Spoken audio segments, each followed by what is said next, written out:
میرے نبی کریم صلی اللہ تعالی علیہ وسلم فرماتے ہیں لوگوں اللہ تمہاری ساری دعائیں قبول کرتا ہے، لیکن اس کے 3 طریقے ہیں، 3 جہتیں ہیں دعا کی قبولیت کی۔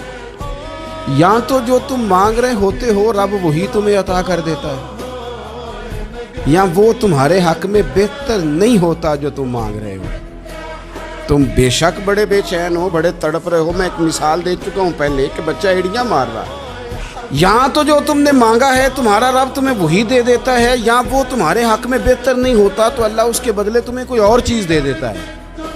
اور حضور فرماتے کئی دفعہ یہ ہوتا ہے کہ تمہارے حق میں کچھ بھی بہتر نہیں ہوتا، دعا تمہاری اللہ پھر بھی رد نہیں کرتا۔